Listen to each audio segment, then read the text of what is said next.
All right, so if you're a double cropper taking rye off at boot stage or milk stage, then Blair's the guy to talk to.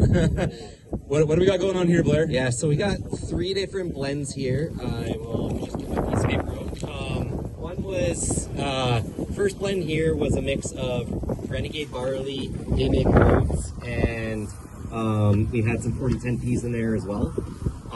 Second one was an all cereal. Was just Renegade's Surge triticale, and then haymaker oats. The last one had a little bit of everything, so had some fall crop in there and spring crop. So it had Renegade barley, Surge triticale, 4010 peas, haymaker oats, performer hybrid rye, Tedious fall triticale, and then it also had a soft wheat in there. Awesome. So just a little bit of everything, just to get more bang for your buck, obviously. Well, and the fall crops are in there so that you could, in the fall, if you take it off early enough, maybe you get a little grazing and regrowth, but if nothing else, it's next spring, some really very early grazing before grass greens up, and underneath a forage crop you take off in the fall.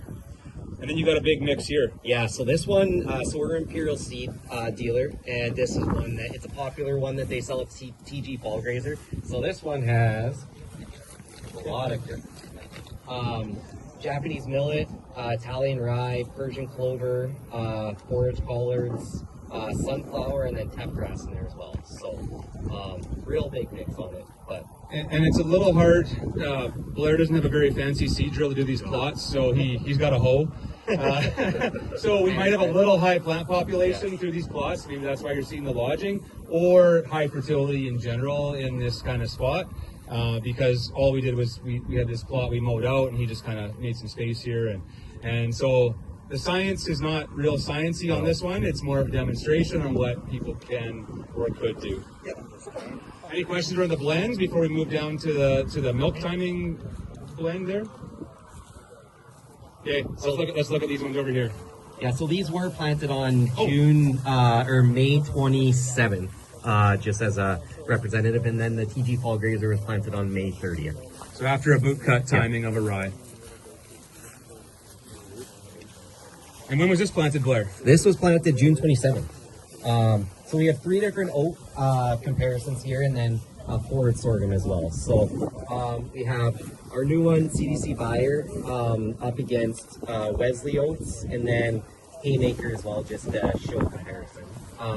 They all look really, really good here right now, but as you can see, it is all dug by hose by a good team here, and then hand spread in. So it's gonna be thick, but it's gonna show a good indication of what you could see for double cropping.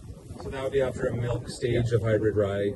Yeah, and then forward sorghum, it is has a tendency to be longer season than the oats for cutting, but I'll be taking it at the same time, so it'll be higher moisture, but just to show a head-to-head comparison what could be the difference on it. So he's going to cut these and get them forage tested and all that, so you kind of have a rough idea, comparison of what it would do for your farm.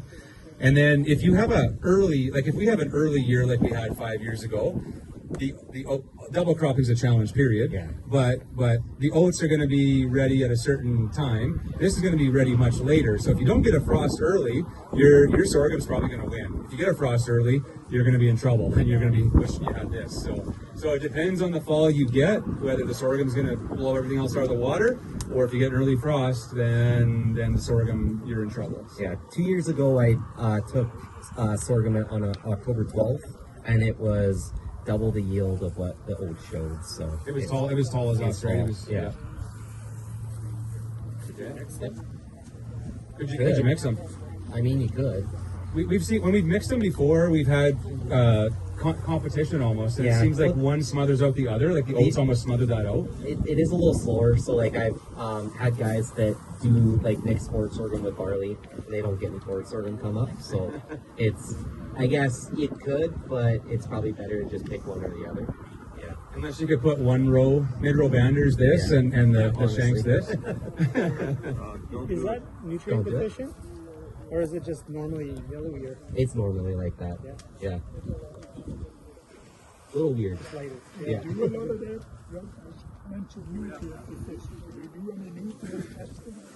No? No, we don't do much nutrient testing. Typically, we're high on nutrients. Yeah. So, the testing we do is just forage quality testing, which would be similar to what someone taking that forage off would be sending it. It'd be a basic feed down to test. earth labs kind of thing. Yeah. The only thing we're not gonna go look at, it's not available yet anyway, so we'll see it next year. Back there we've got a grain / forage trit called wind chill. Do you want to talk about the wind chill or? Right. Yes. Just want to comment on the forage sorghum.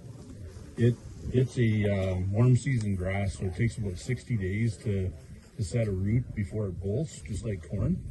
And you really got to watch some anti-nutritional factors for cattle, both on oats and on sorghum, because nitrate levels can be really high on oats. And prussic acid, which its natural breakdown turns into cyanide. If you don't get that biomass on sorghum, you can kill cows quick. So be careful. And then to co-crop them, because of the different growth habits, the sorghum will always lose.